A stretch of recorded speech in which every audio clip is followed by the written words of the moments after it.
An underrated thing that every apprentice and every builder should invest in is some.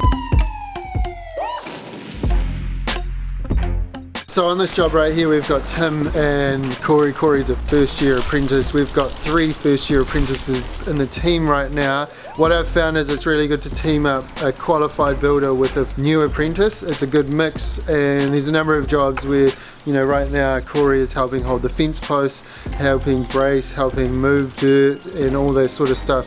And then we've got Tim, he's grabbing his nail gun, he's bracing the post, he's setting it, he's getting everything straight. That's a really good example of how you compare 2 people up and how they work together. On your first day, you would need a tool belt, you would need a hammer, you would need a square, earmuffs, work boots.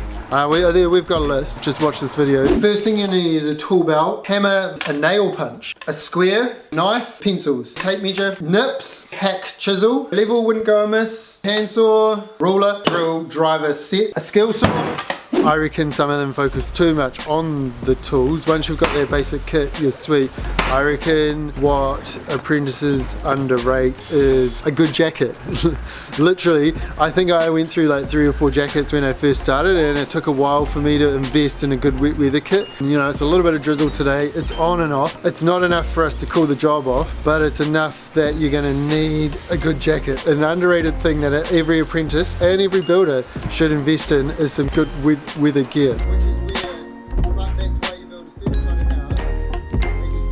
So first year study wise, you should be signing up to an organisation like BCITO. They are changing all of that and merging it into one. Personally, what worked for me in my first year is I picked a night of the week. I think it was like Tuesday or Wednesday, and every Tuesday or Wednesday I hit the books. I made it like an appointment. Let's say I was playing indoor soccer or going to an event once a week. I planned my study just like that.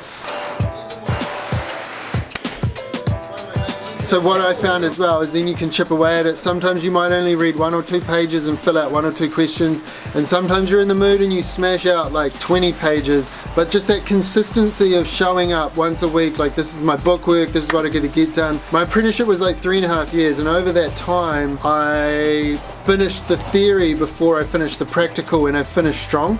I also really enjoyed learning about things like timber and buildings and code and the mathematical equations. I personally enjoyed that knowledge, and it gave me a little bit more insight to what was happening on site, and a little bit more insight to what's happening on site means I'm a little bit more interested and I'm paying attention and I pick up more things rather than just turning up and saying do this, hold that, move that. I was involved, I was understanding it, I was interested. I've said interested about 16 times, but I can't reiterate. If you're invested in the whole thing, the learning side and the doing on site, it's not just about doing it on site, but it's understanding why you're doing it. And the more you can understand it, the better effort you can put in. You can stand back and see the bigger picture. Okay, let's go.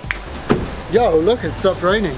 This is a great example of why the wet weather jacket is probably one of the most underrated investments. We were on site, it was pissing down, you saw it in the rain over there. Now it's all gone and the sun's out, and it's only 9:54, not even smoko yet. So like if you'd pulled the pin, the rest of the day's a write-off. Whereas if you jump inside or you chuck a jacket on and you let that rain blow over and then you get back outside, for me and the client, the progress keeps happening. For you, you stay warm and dry and you get a full day's work. It's a win-win-win. Me on the other hand, I just chuck on another camo hoodie and I'm going to go and hide in the office.